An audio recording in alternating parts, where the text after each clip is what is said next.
Welcome to the Horror Hangout podcast, where two bearded film fans watch the best and worst horror movies of all time. My name is Luke Condor over Kate, and joined by my regular co-host, Mr. Big Sheets. Just having a stretch. What did you say? Mr. Big Sheets, having a stretch. Mr. Big Sheets. It's Ben Errington here again. How's it going? It's me again. There he is again. Yeah, there he is again. Sick of it. Yeah, I'm good. How are you? Not too bad. As always, my nose is blocked. But I got this, you know, one of these things. It's like an Olbus inhaler. It's like an Olbus oil thing. You shove it up your nose, and it clears your nose. It's really good. I found out when my ears are clogged up, if I just put it in my ear and listen really hard, it clears my ears as well. Is that legit? No. I was like, you put it in your ear and you can hear it. You can hear the C, and it unblocks your ear. Wow. Well, how about you? How's your nostrils and earlobes doing? My nostrils are fine. I'm not just showing off here by breathing through both nostrils really easily, but that feels pretty good. When you've got a nostril blocked, or like you forget what it's like to not have a nostril blocked, don't you? Yeah. I don't remember. It's like a different life. And then when your nostrils are unblocked, it's like, whoa, what is this? This I've got an extra body. It's like you've got a superpower suddenly. I can smell sounds and all that shit. Yeah. How are you? Yeah, I'm good. Very good. So, you got some news? Yeah. I've got some news. How are you, Luke? Sorry, I didn't respond then. Saying, how are you? To cure the blues. Yeah, I'm good. We've got a couple of bits of news. Literally, some news started almost feeling like it was unfolding just as we started recording this podcast. It was like a live news. But after having a look on Twitter and having a look on Google, it doesn't. I think we've got official confirmation of this, but it's been in the pipeline for a while. I've seen some sort of like fan art and I've seen some other bits.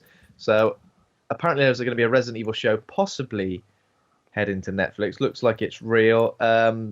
Andy Conduit Turner, friend of the show, and semi-regular co-host on Horror Hangout, showed us a image which was possibly a poster from it. Done a bit of googling. Looks like it's from the Haunted Mansion film of Eddie Murphy. So someone's ripped that off and made it into a poster. Terrifying. Brute. That was terrifying. Yeah. But like at the moment, I feel like I want this more than anything because Resident Evil's like my favorite game series, and to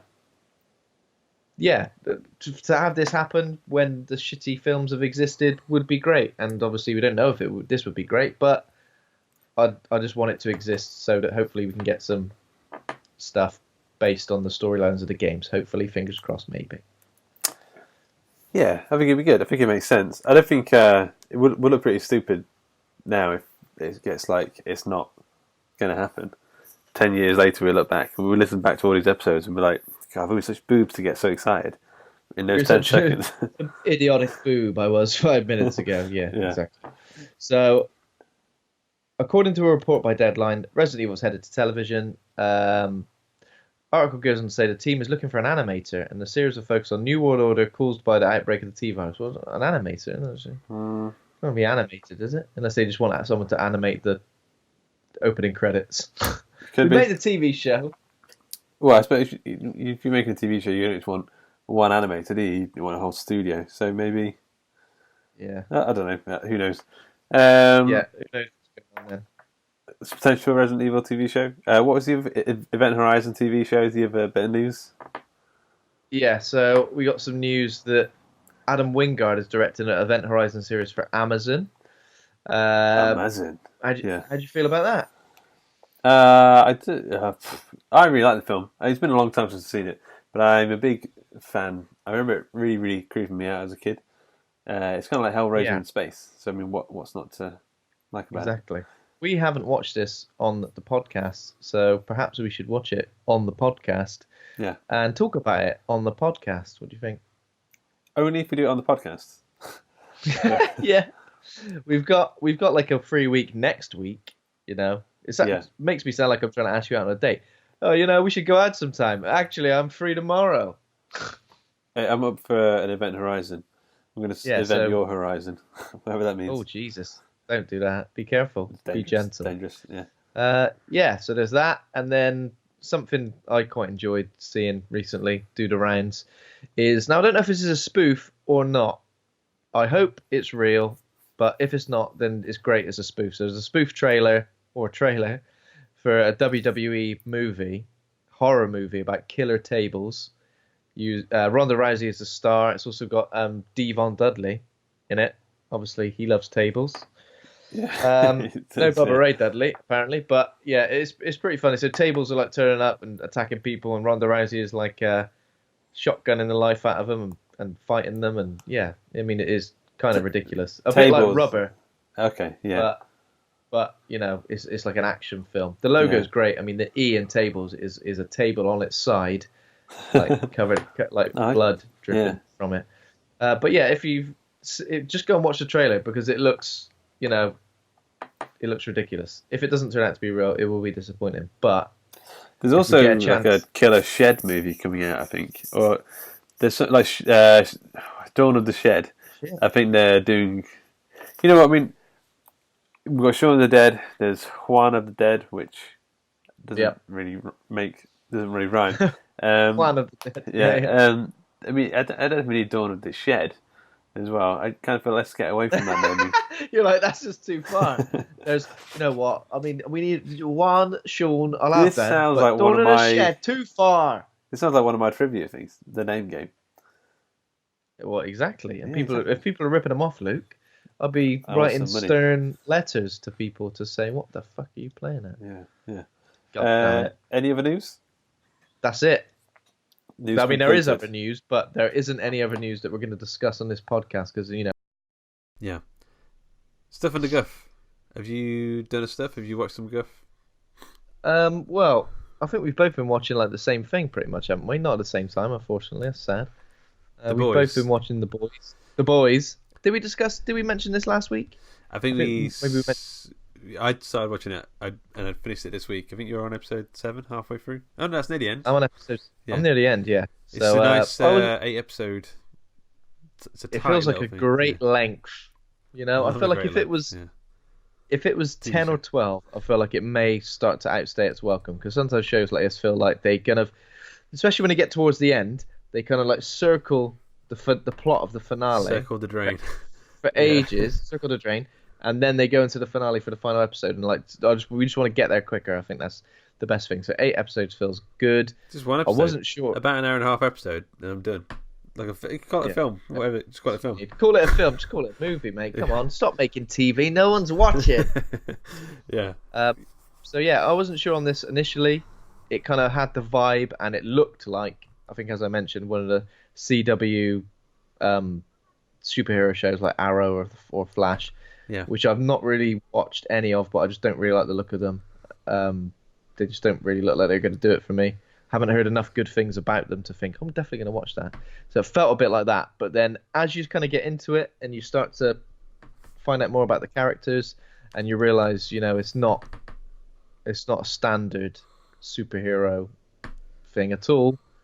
It's a very fresh take on the superhero genre, and obviously a great comic book, even though I've only read a little bit, but I heard great things, and you've read quite a lot, right? Am I right? A couple of volumes. From what I remember. Couple of volumes. I think I've just read a couple of issues. So yeah, it's cool. There's a lot of really compelling characters, great plot, great super ridiculous violence, and it's breezy. You fly through it really quick. You were saying about the Homelander, being a terrific character, like a role model. I don't know about that. But I remember the Homelander feels like what Brightburn should have been. Like he's what we want out of a Superman villain. Like he's genuinely emotionally messed up. Like we're not too sure what he wants. No. Yeah. He is. He's got a god complex thing going on, but he's doing it right. He works well as like a bratty kid. He works better as a bratty kid than like an actual bratty kid. Yeah. Works as. And it's like silly to say it's realistic, but you know, with superheroes in the world, this is what would happen. Superheroes, there would be marketing for these superheroes. They would be on the payroll of some huge company. They would, and you would want to keep the Homelander like happy.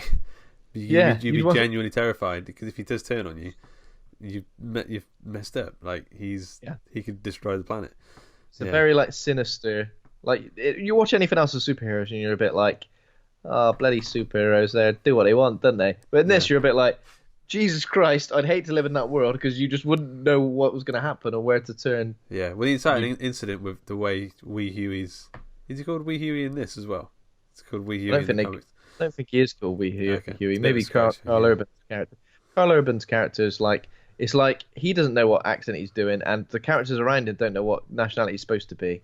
Because someone at some point said, like, "What drink do you want? Do you fancy a Guinness?" And he was like, "Yeah, yeah, that's right." And I was like, "Do they think he's Irish now? What's going Yeah. on? Do you fancy a Guinness? Yeah. What do you want to wash it down with? Haggis? Well, he's Yeah, great."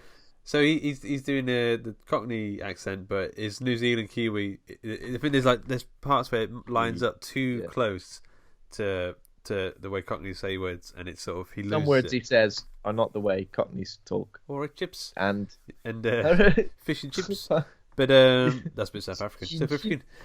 So he but he's got there's some great lines. I mean, I was genuinely chortling my head off. The at some of the lines. writing's really good. The writing's really good. The sort of back and forth between a lot of the main characters is good. Yeah.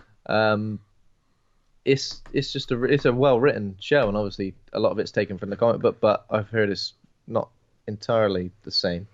No, I think they've moved things around. One guy's arm is on the other side of his body. It's they're trying to fit new things, but it's if you like Got hat on. if you like horror, it's definitely it's got all the gore and stuff, and it's genuinely kind of scary with some of the. And then it's more of a black comedy crime thing. There's some great cameos as well, right? Billy Zane, Haley Oh, yeah. Joel Osment. Yeah. Is that his name? Yeah, Who else? They're just some good that's it. cameos. But that's it. They're That's top all. cameos there. Yeah. Yeah, exactly. Impressive. I'm enjoying it, so I'm eager to finish it. I might finish it tonight if I get around to it. Yeah. So, Yeah.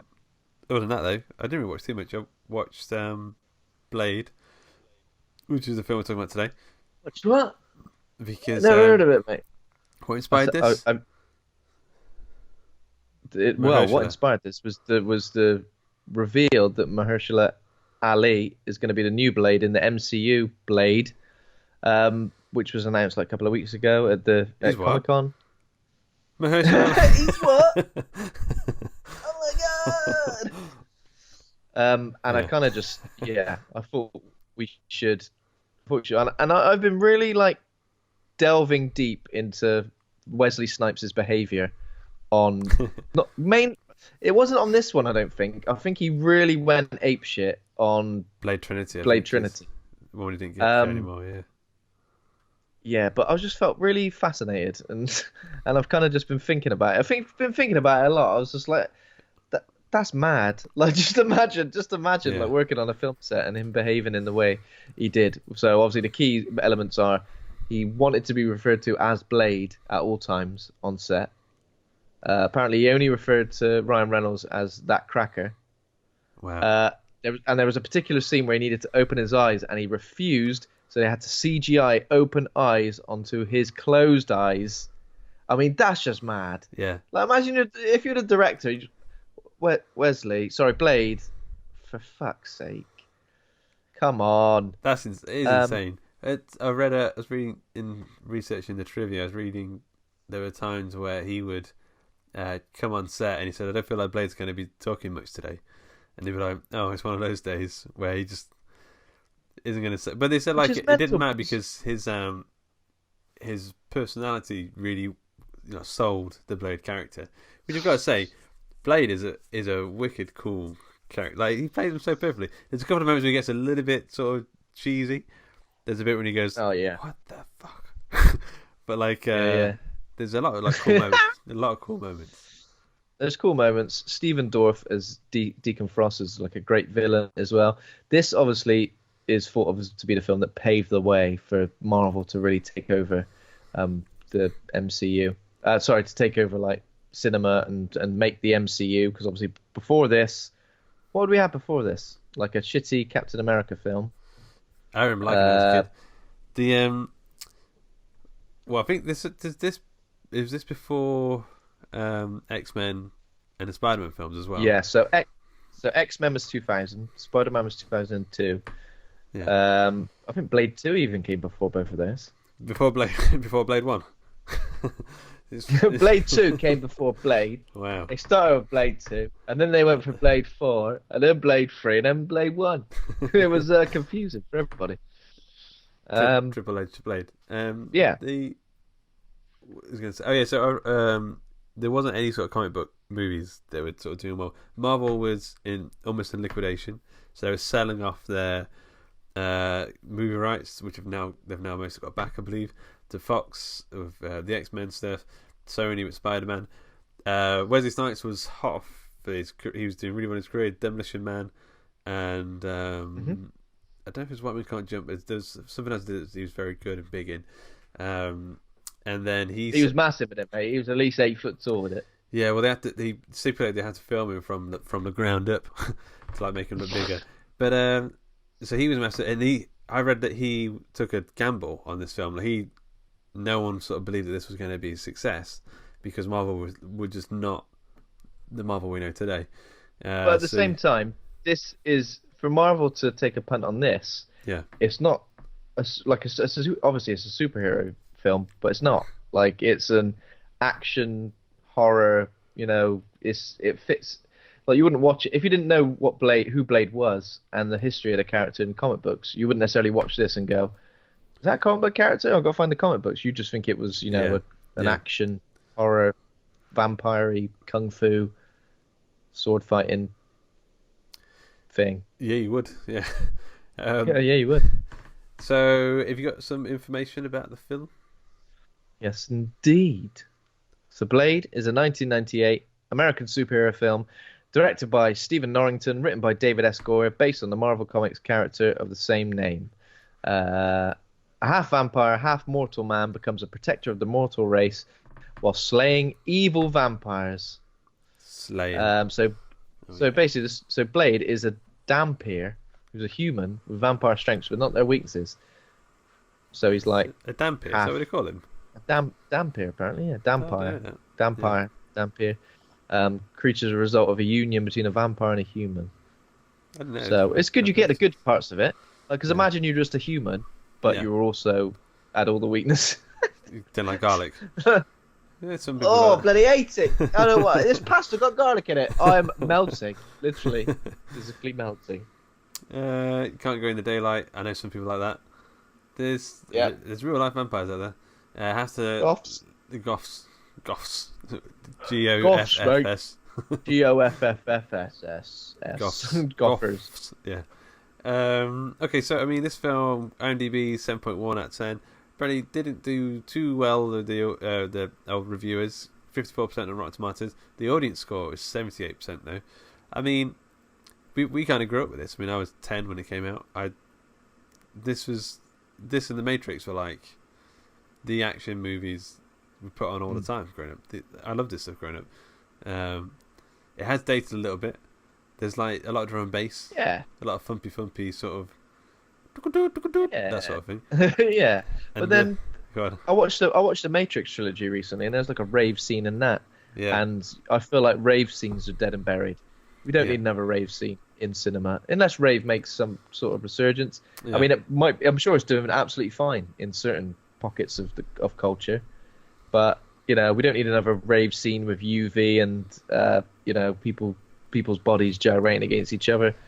I think it's kind of dead and buried. But this film, some of the CGI is a bit wobbly, shiny.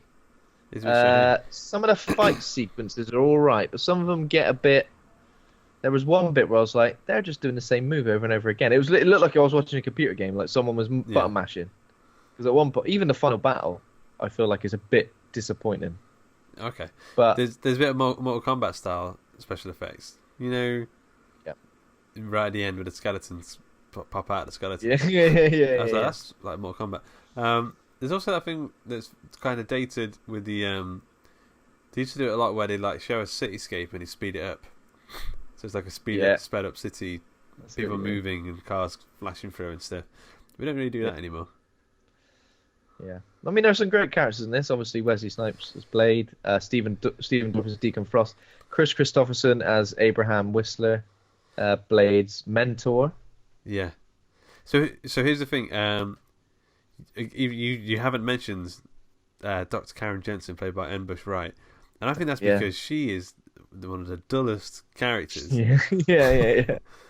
I think I've got to agree. She is kind of, bless her. She's kind of pointless. Like, it really does seem like she's just there.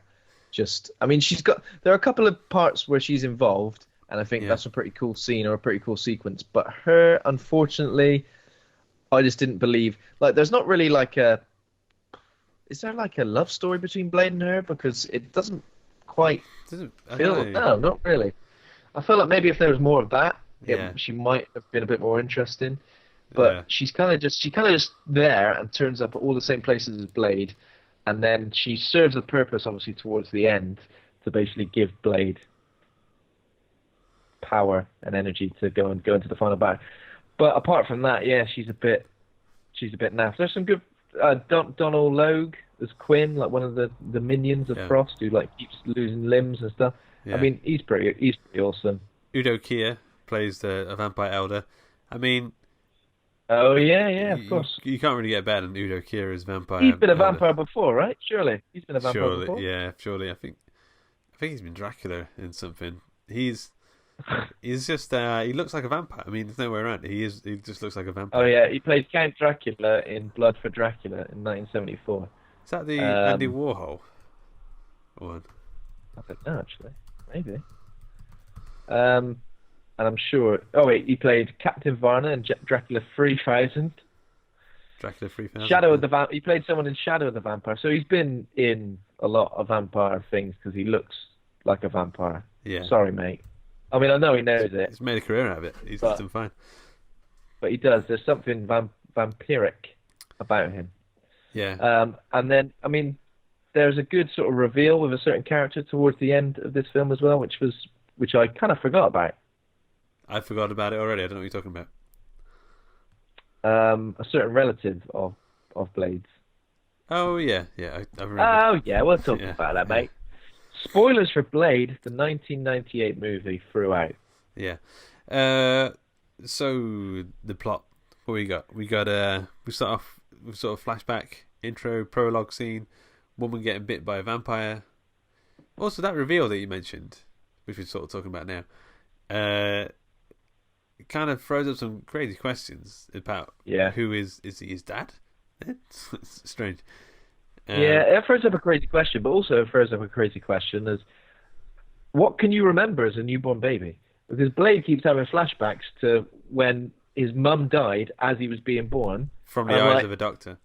From the eyes of a doctor. You don't remember that? Yeah. You don't remember anything. You'd be like, well, what happened to me? I remember through the eyes of my doctor pulling me out. Yeah. It was like, we got a head here. It's just perfectly spherical. Oh, it's my head. That's my head. Look at that. Yeah. So there's a pregnant woman. She's been attacked by a vampire. She's going into labor. Doctors are able to save the baby, little baby Blade, but the doctors apparently Beyblade, little Beyblade. They spin him on a table. They pull it. Yeah. They did that, and that's where it got the name Beyblade, and then they dropped the Bay at some point. Yeah. Blade. Bay after a while. It was lame. So then the mother apparently dies of an unknown infection. Although I thought maybe she died of the fact that she'd been attacked by a vampire. Yeah. Bleeding from the neck. And then it's 30 years later. And Blade on his 30th birthday. Well, I don't know stuff. That makes sense, yeah. Hey, what? Yeah. So Blade's the same, younger than me. In this film, Blade plays a character younger than me. That can't be right. There we go. All right, here's something for you. I found out this on the same vein of age conversation, veinage. Monica Lewinsky. Remember when she had that thing with old Bill Clinton? Yeah. When she noshed him off, whatever. How old do you think she was when that happened?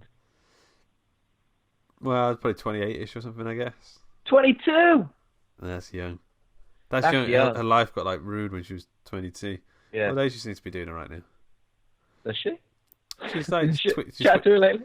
she tweets like jokes about it, doesn't she? Oh right. Yeah.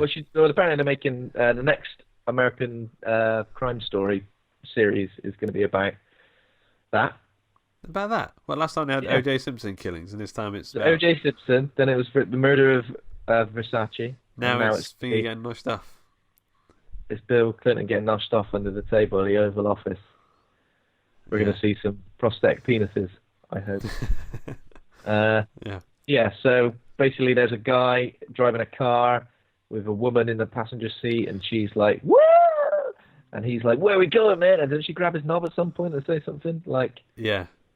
She's like, she's reaching for the handbrake and she reaches too far.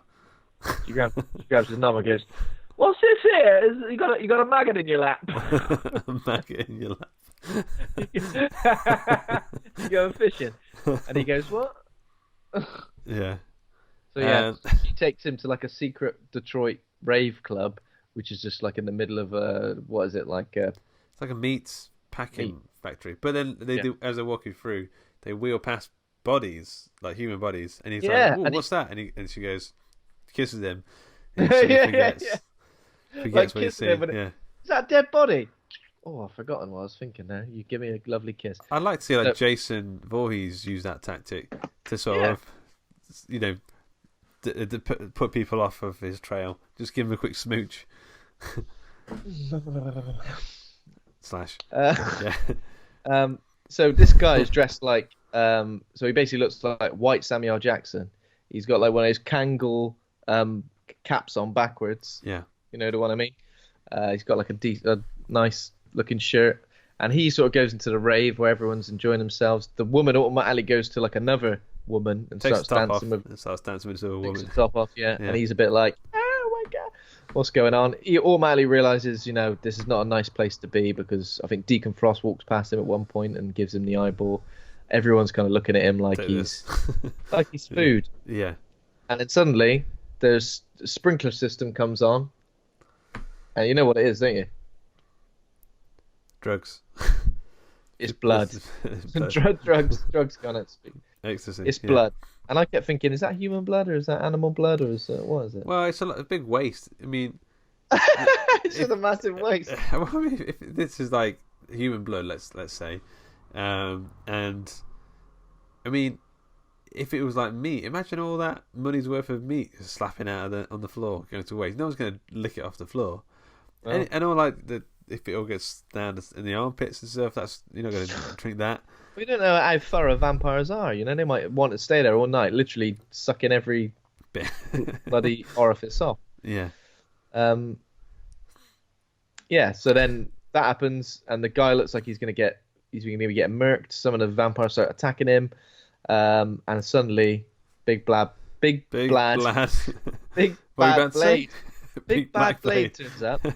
I also think, is this a good like, if you're a Blade, would you go into a rave full of vampires? Like immediately, he's confident. The odds are against you. You're immediately circled, you know. And Blade just starts fucking them up. He's got various different methods of fucking them up. He's got silver. Big starts off with a shotgun. Classic.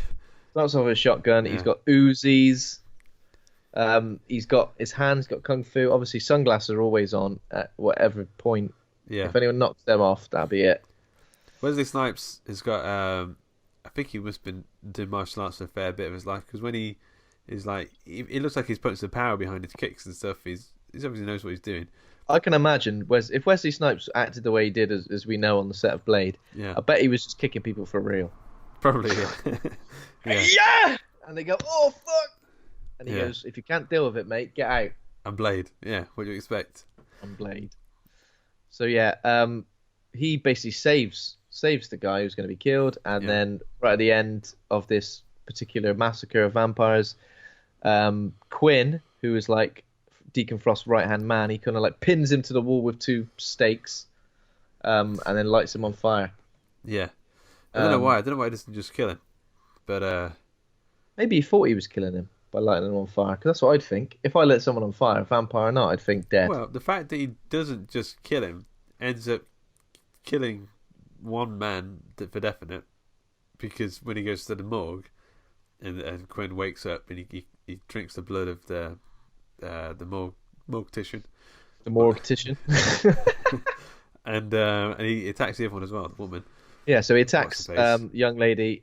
So hematologist Karen Jensen. So basically, he's all burnt to a crisp and weird looking, and he's all like creepy. Yeah. I was quite scared of this guy. I think back in the day when I used to watch this on DVD, I used to think, "Ooh, he's gruesome." I know what you mean. Yeah. So he like bites Karen Jensen, but then Blade turns up. This is what I mean. So why did Blade just kill him? Seems like Blade does a lot of this, where he just like he does something and then comes back to cut off the loose ends. But I'm like, why is there a loose end in the first place? Is it a bit like what's that film? Is it I Killed the Devil or something? Where it's like I Saw the Devil. He like gets the murderer at the start, but then lets him go because he wants to keep chasing him. Yeah, he loves the chase. He loves the chase. It's like a tabby cat just playing with his food. That's what I was going to say. So yeah, basically he escapes with Karen Jensen, takes her to a safe house. When he's leaving, like the police are like, they don't give a fuck about her well-being. They're literally firing machine guns at Blade and Karen. Yeah. So basically he takes Karen. Blade takes her to a safe house where Abraham Whistler is playing live music and walking with a limp. Yeah, limp with a capital P. That was. If you didn't see, if you didn't hear that. It's Kris Kristofferson, country musician. He's still alive. Yeah, he's great. He definitely comes back at some point in the Blade series, right? In all of them, I think maybe Trinity is not in, but I've already seen that once a long time ago. How does he come back? Well, I remember being a bit miffed that he does come back at all. Because in this film, when it looks like he dies, apparently he didn't actually shoot himself. He did something else, and then it doesn't. It's one of those things where like there's retconning it in the. It's like in the film it worked, but then in the grand scheme of things, like he should probably come back. Killed himself off screen. Yeah, that's a bit ridiculous, isn't it? So, so then I think Karen Jensen's whole main point of being here is to be the audience. So Kris Kristofferson Whistler can be like, I found Blade when he was a little kid. Like could be like, we could tell us all about Blade and all the exposition you like. We are Karen. We're all Karen in this film. Boring as fuck. Yeah, sorry, we're Karen. all boring. Sorry, Karen. So she's like meant to be like the every woman, sort of the standard person in the mix of craziness. And then he's like, I'll give you some garlic in the neck. That should cure your bite wounds. You maybe will, maybe won't turn, but we'll see. I think he gives her a 50-50 chance of becoming a vampire. Yeah, but it's a 50-50. 50-50 chance. Yeah.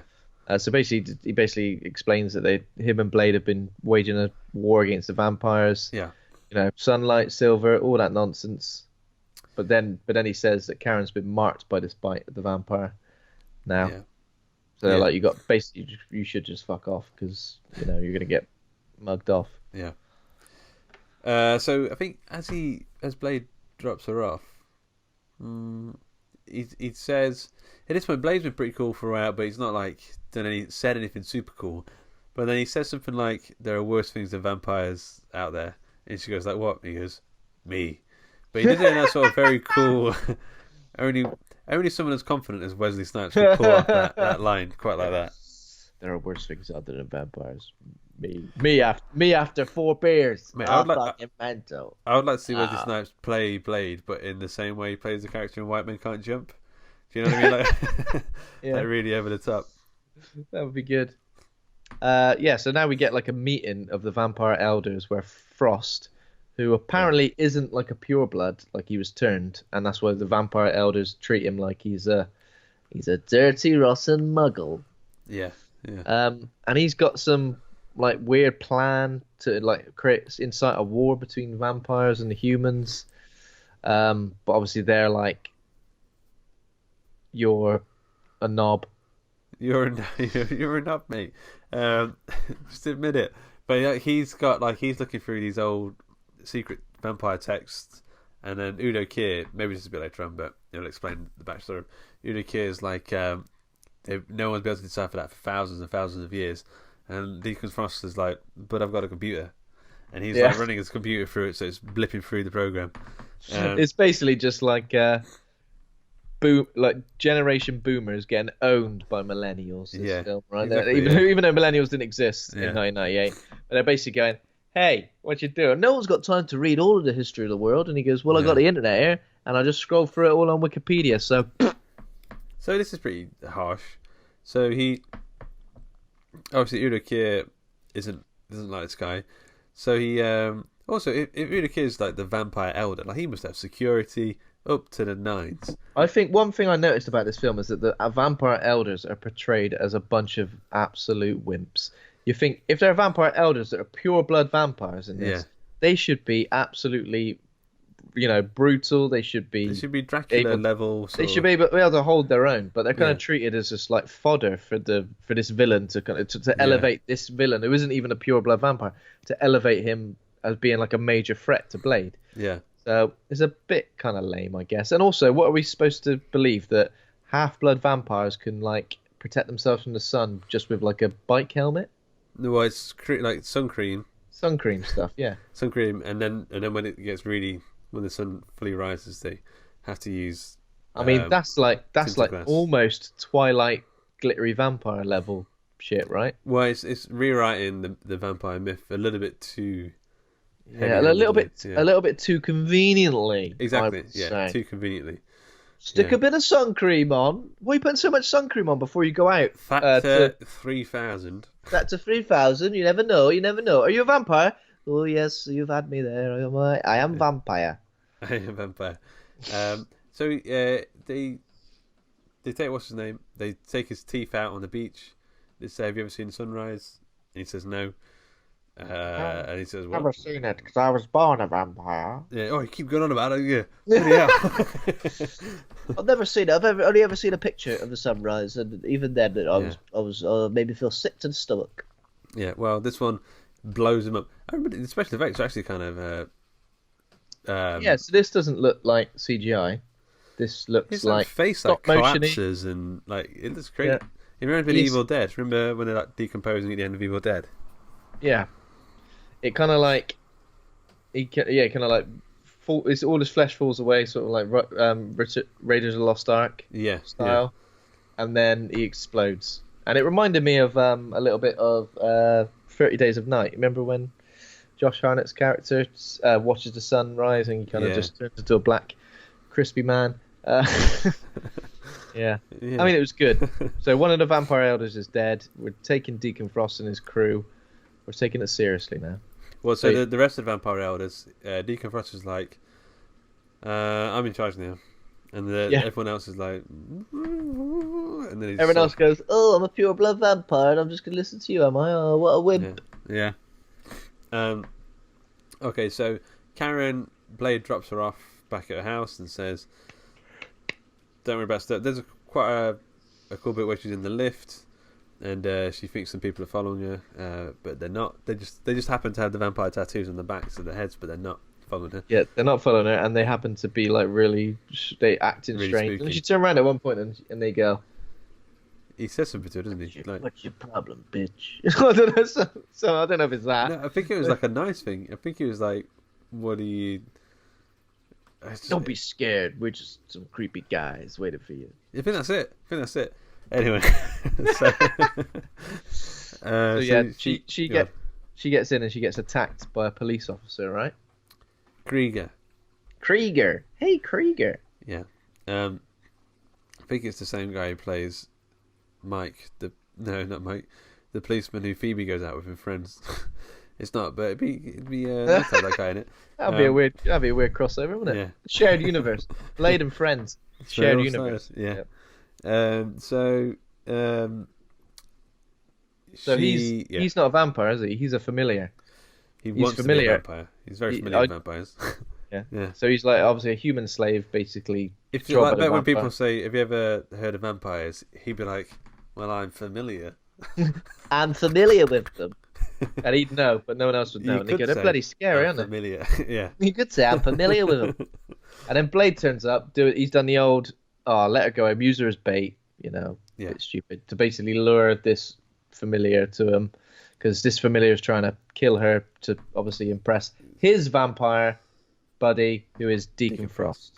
Blade pops him in the face a few times, quite casually, but quite bloodily. Like he just pops him in the face really hard. Yeah.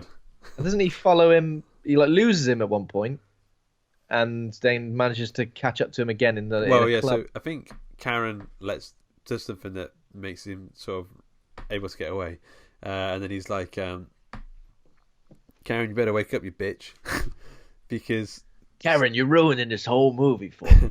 Well, I think the whole point he's saying, like, there's a whole world of stuff going on that you don't even know about.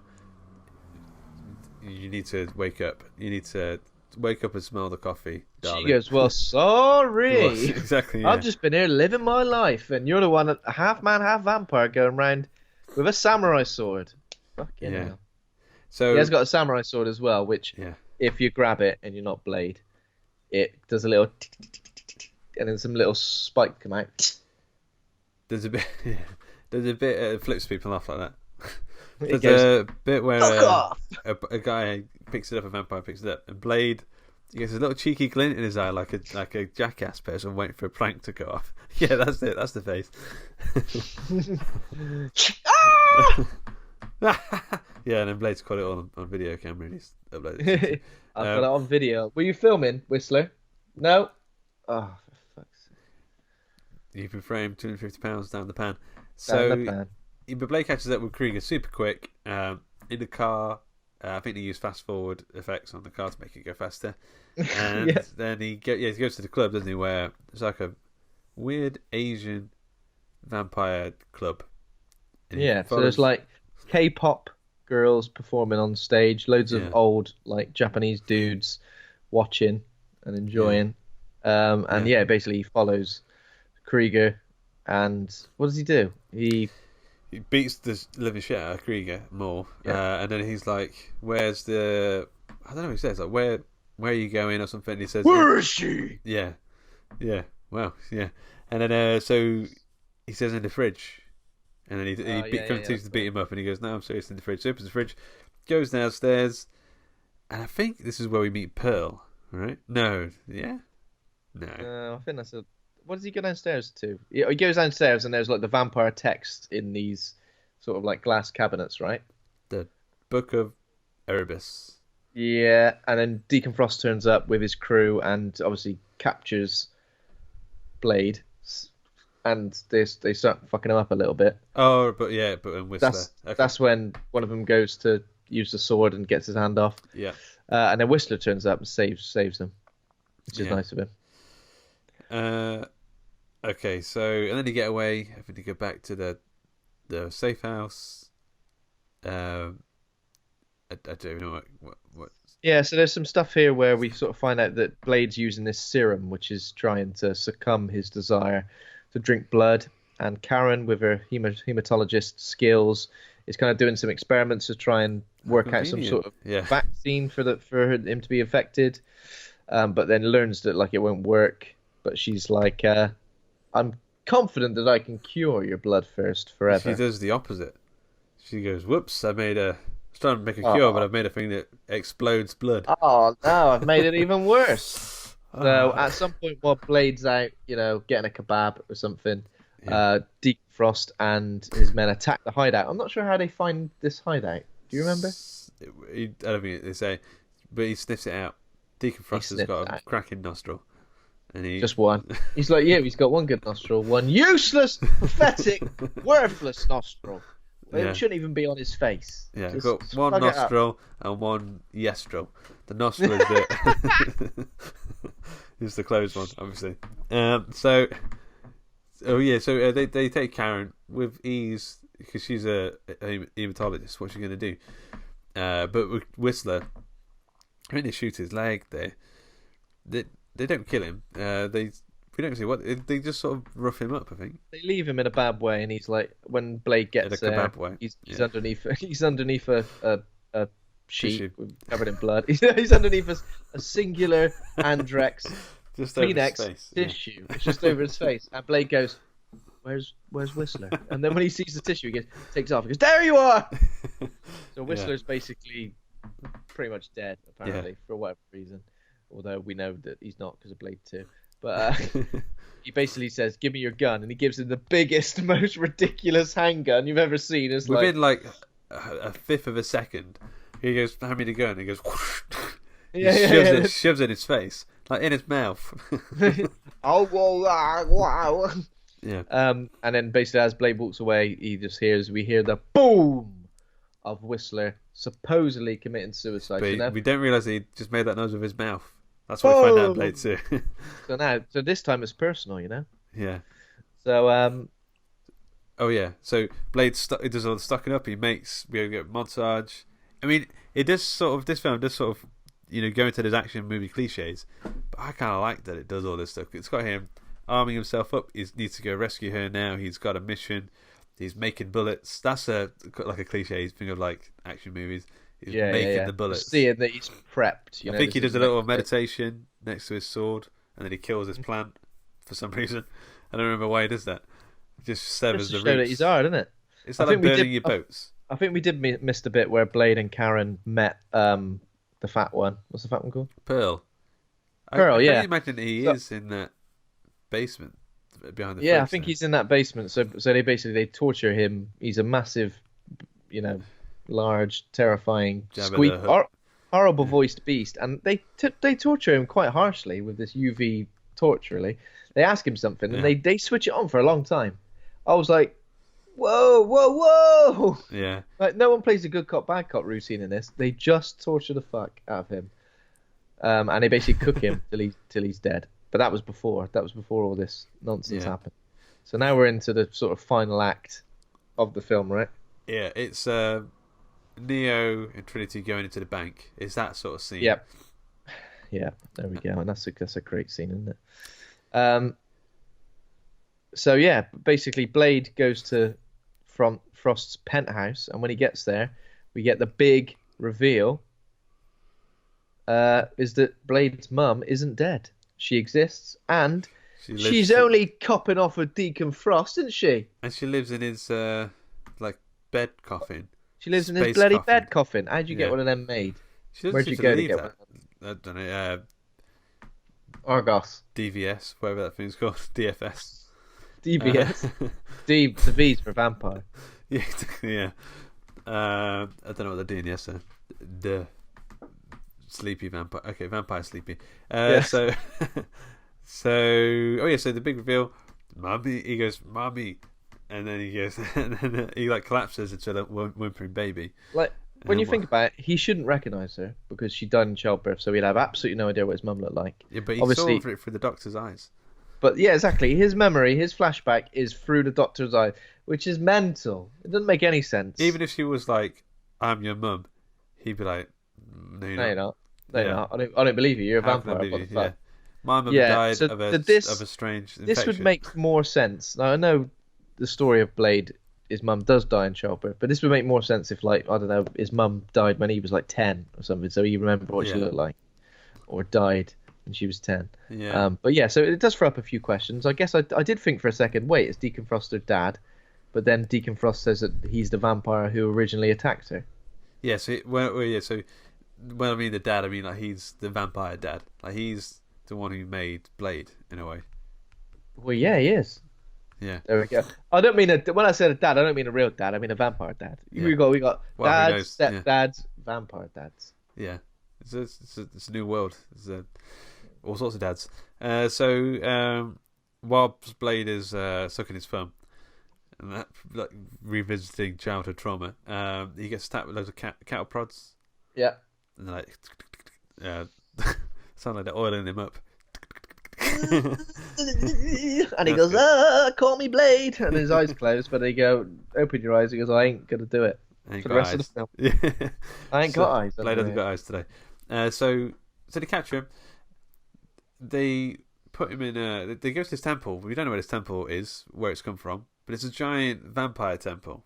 Who knows where this thing has been hiding? Luckily, we've seen what the final plan is numerous times in this film because it keeps being shown on computers and discs and things. It's just like someone's done a 3D rendering of exactly what the final plan is, which is to get a circle of pure blood vampires. Yeah. Deacon Frost in the middle, and something comes down and goes around and somehow summons this blood god called La Magra. Yeah. Sounds like a knob. So they put Blade in this little contraption at the top of the room, and it cuts his wrists, which I still struggle to watch. I don't like the blood coming out of wrists like that. It's not very nice. And then his blood goes down the walls, and then that's how the ritual starts. But at the same time, they put Karen in a hole with her ex-boyfriend, who's now a creepy, hungry vampire thing. Creepy, Evil Dead. Yeah. Dawn of the Dead. Not Dawn of the Dead, sorry. Shaun of the Dead. Shaun of the Shed. Oh, God. From Dusk Till Dawn. Yeah. He's like a From Dusk Till Dawn, creepy, bloated, weird vampire. So her ex-boyfriend was killed like originally when Karen got bit in the hospital, and he's there, and she obviously beats the shit out of him with like a bone, just like a big sharp bone. It's a big bone, yeah, and then she uses that to claw herself out. Yeah, which is good, isn't it? So anyway, she gets Blade out of his contraption. At this point, the ritual has started, I think, and all the purebloods are exploding, and tiny winged skeletons are ripping out of their skeletons. Yeah. And sort of flying through Deacon Frost. Yeah, they're sort of flying through Deacon Frost. It looks a bit PS2 cutscene at this point, doesn't it? It looks kind of silly, but you know, it is what it is, and it's of its time. It's not. Yeah. So this is the sort of the low point of the film. The villain's winning. Blade is like dying because he hasn't got any blood. So Karen says, "I'm a hematologist. I got loads of blood." I'm full of blood, right? I'm like a water balloon full of blood. Yeah. Okay. So just suck on me. Suck on me, she says. Suck on this, and then she points to his neck. Suck on this, you slag. So he does, and he's like, his muscles like Popeye. They start off like strings, and they. Yeah. I am Blade. Yeah. Mate, and I was about to say sunglasses come back, but you don't get them yet. He gets them. No, Quinn's got sunglasses. So even to this day, I still get a bit of a, you know, like the action movie, thrill, whatever that sort of. I think like God of War does this. Yeah, it's like I don't know. You just sort of. What's the word? Like a hero makes you feel that same sort of like, oh yeah. Like the power sort of. It is like that, yes. Fucking yes, have it! Exactly, and you turn to whoever's next to you, even if no one's next to you, you go, fucking come here. You choke slam them, yeah. Yeah.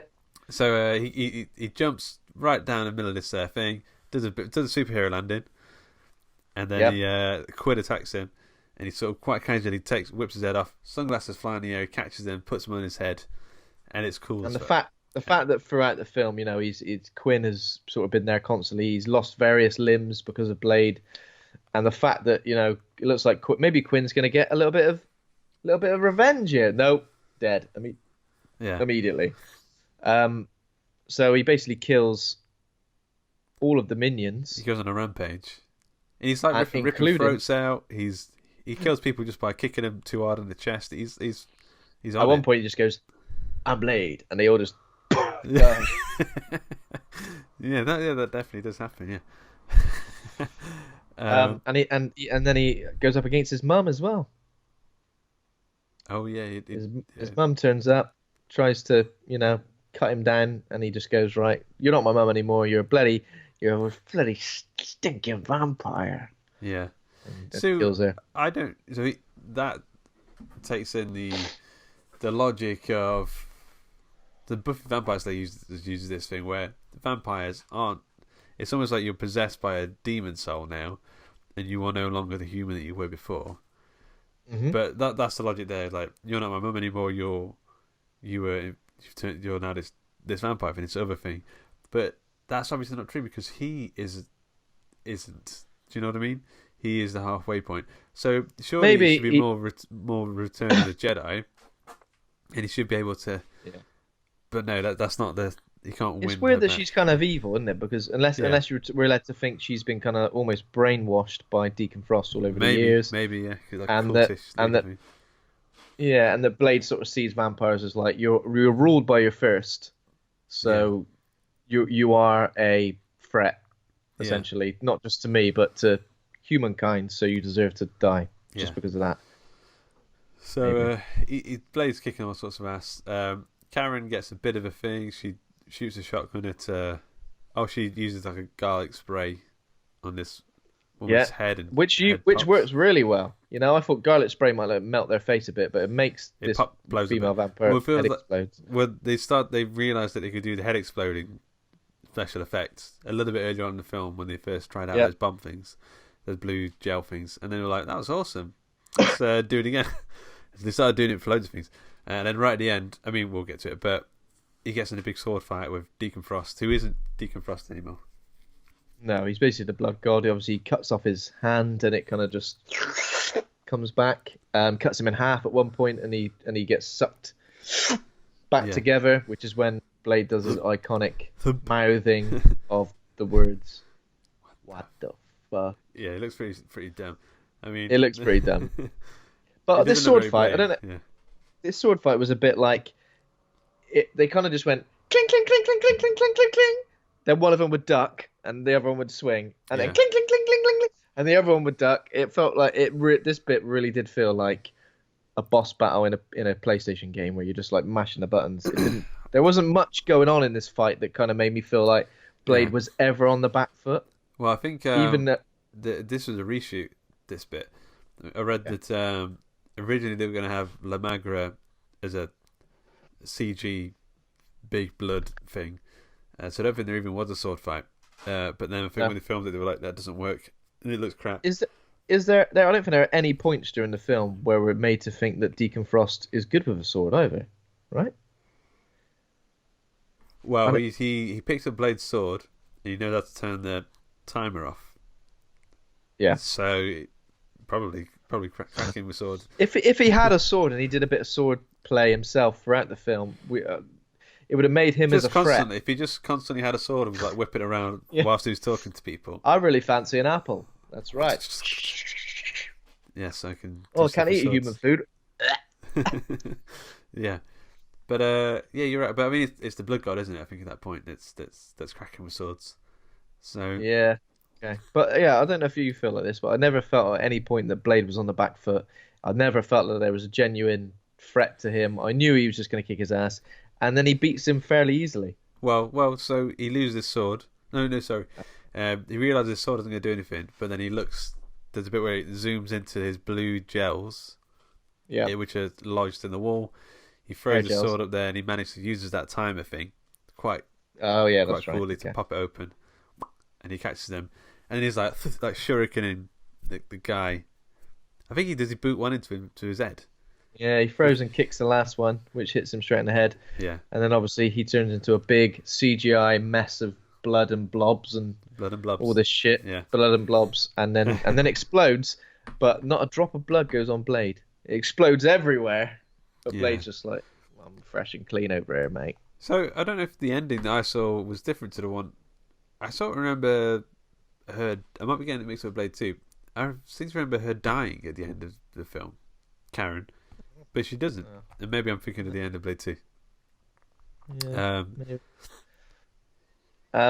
So she basically the ending is she offers like to help Blade cure himself, but he's like, just create me a brand new serum that's not going to cure me because I don't want to just be normal dude. I still want to have my powers and shit. Yeah. So create me a new serum. And then there's like an epilogue part where Blade is in bloody Moscow. He's in Russia, taking on Russian vampires. So again, I read that this was not a reshoot, but there was proposed another scene when it was going to be Michael Morbius was going to be in the Morbius, the Spider-Man character, who's a sort of Morbius, the living vampire.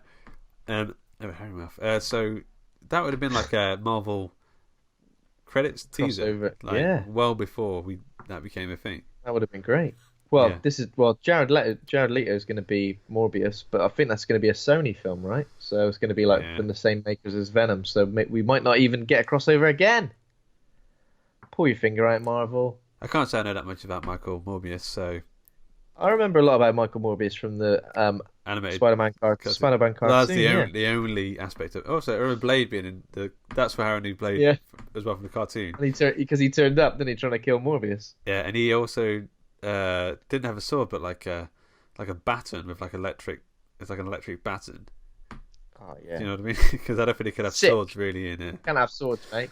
No, and he had a bike that could go up walls. Bicycle. A tricycle. Yeah. Fucking calves. My calves are steel. Little BMX. Right. Okay. So that's what ends. Trivia. You ready? Yes. Well, with some like, actual trivia this time. I figured I can't do the name game with Blade. Suede. No. Suede. Played. Smade. Yeah, go on. Okay. Number one. What year was the character of Blade first introduced to the world? What year was the character introduced to the world? To the world? What, in comics?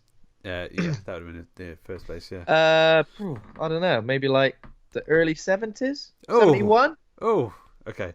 He was first introduced in the comic book The Tomb of Dracula, issue 10, July 1973.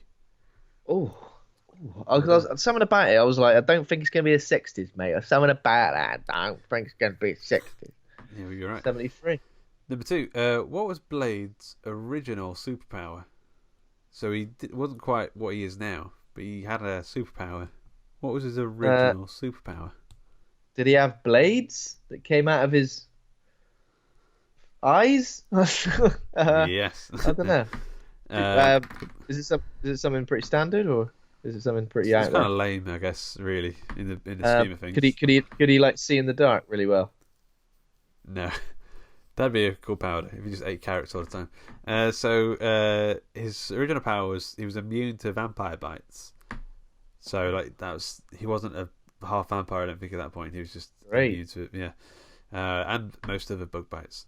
So number three, when IGN put together the list of top 100 comic book characters, where did they rank Blade?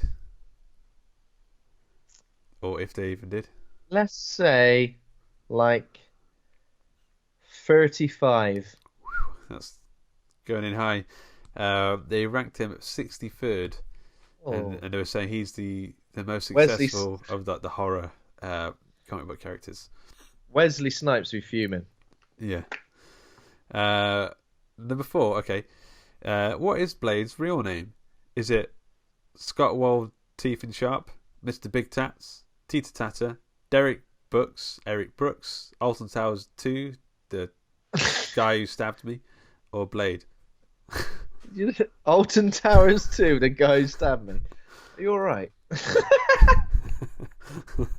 I doubt you can even name any of the names I said back to you. I'm not sure what you said. I know his name's Eric. So did you say Eric at the time? Eric Brooks, right? Yeah, that's it. You knew it straight away. I knew that. You mate. didn't like. Oh, I knew that because there was a moment where I was thinking about that during the film where I thought this is just a man called Eric going apeshit. Have you seen Eric? What he's doing? His name's Blade. Okay. No, Eric. It's Eric from school. Eric from school's over there. We've got a family friend. I don't know his real name, but he calls himself Blade. We've always just known him as Blade, but he's just a guy who works at the fire station. Blade. Wait a minute. Tell me more about this. What, Blade is named after this character? Who knows? I don't know his real name. On Facebook, he's called himself Blade. But like, I went on a family holiday. What? I don't know. His surname. I don't know his surname. But we went on a family holiday, and I'm like, there's Uncle Anthony, his mate Dave. Oh, and this is Blade. And it was like Blade had like a little cocktail with like a Manchester United t-shirt and a little cocktail with the umbrella in. Is it like a joke that his name is Blade, or is it like? Maybe it started off that way. I don't know, but he's just called Blade. That's all. He had a Man United shirt, a cocktail umbrella, and a massive knife. Little Stanley knife. Yeah. I kind of want to meet him. I don't know how I feel. Do you know when people like? I'm sure someone else gave him a nickname. But you know when people give themselves nicknames and like enforce them, like Oh yeah, everyone calls me that. Oh yeah, yeah. And on Facebook, like it's that, but like in the Yeah. middle of their name. Yeah, I got no time Yeah, for that. I think that's how it started. I don't know. Okay, number 5. Here's 5 vampire movies. Which of them is real? Vampire, now with more prawns. Blackula. What's Up, Blood? Two in the Pink. Draculate for Draculate for the Bus. Draculate for the Bus Again. It's a sequel. Ah, again. It's Blackula. It's Blackula. That's the answer. Just keep saying Blackula. Yeah, you're right. Yeah. I haven't that seen was it. also the working title for this film. But Wesley Snipes was dead against it. He was like, Interestingly, he wanted it to be a Blackula Panther film. No, he so as before long this, as I don't want to open my eyes once during that film. so before Blade, he was trying to get a Black Panther film on the go, and he was doing it for years. Is this legit? This is legit. So he was trying to get a Black Panther film on the go, and he couldn't get it going. And then when that sort of fell through, I think for the final time, that's when they went, "Let's do Blade." And then he said he took a lot of the stuff over to the Blade character, but the sort of not regal, but whatever you call that sort of characteristic where he's obviously thinks quite highly of himself, just major ego issues. So I think he's kind of mellowed out a bit now. Wesley Snipes, because he was in What We Do in the Shadows. I've not seen the series yet. So he basically there's a big sort of vampire meeting, and he appears via Skype. Oh, okay, yeah. But like he's having like Skype problems like constantly. So I think I'd hope from seeing that he doesn't take himself as seriously now. He always wears like a fedora on his head, so I'm pretty sure he doesn't take himself seriously anymore. Yeah. Okay, man. So you need to review the film. I think I know what you're going to give it. Do you want me to guess about that? Oh, you can't read my mind, mate. Go on, guess what I'm going to give it. A B for Blade. Yeah, let's give it a B for Blade. Yeah, I was probably thinking around about B. B minus, B, maybe a B, and then I think Blade 2 is a B plus, but this is a B, and I think slightly better Blade 2, don't you think? Yeah, I think the Guillermo del Toro element with like the crazy vampires, the chin splitting, and it's got more of the sort of so this one is kind of missing. The thing with the elders, there isn't really that much like regal stuff happening there. There isn't too much of a history there. Whereas the master vampire and all that kind of stuff is really, there's a lot of that in the Blade 2. Good. And there we go. Ron Perlman's in it. Oh, so I was going to give it a B for Bob on. It's kind of a perfect action horror film, right? Like, I mean, it does everything you need for like an action horror film. It's great, and not many people get it right. There's a lot of shit action horror films. Yeah, definitely. When you how this compares to, I don't know, the Underworld franchise. Yeah. You know what I mean? Like this. You know what I mean? This is banging. Yeah, B for Bob on, B for Blade, B for banging. It's all the B's you can ask for. And it's the best Wesley Snipes movie behind White Men Can't Jump and Demolition Man. And, Demolition Man. Demolition Man with one word. Yeah. Demolition Man. He's great in that though. He's fantastic in Demolition Man. 100%. So next week I'd like to hear what you think about the rest of the boys, about the little ending. Yeah, so I will have finished it by then, so we can discuss in some detail. Okay, man. So next week, what are we doing again? Let's do Event Horizon. Event Horizon. Okay. Cool. Yeah, that all right with you? Is that all right with you, mate? It is. Yeah. Cool. All right. Thanks for listening. Thanks to Cabbage Camera. That's all right. Well, I did listen. Thanks to Cabbage Camera for our theme music. Thanks to Acast for hosting the show. Thanks to the listeners. If you enjoyed the show, please consider giving us a rating review on iTunes. And remember to hit subscribe. Thanks to the Facebook group. Come join us at facebook.com/groups/horror hangout board of advisors, or just search for horror hangout. Just search horror hangout. You should be able to find it, mate. If you can't find it, then you don't deserve to be in a group. Yeah.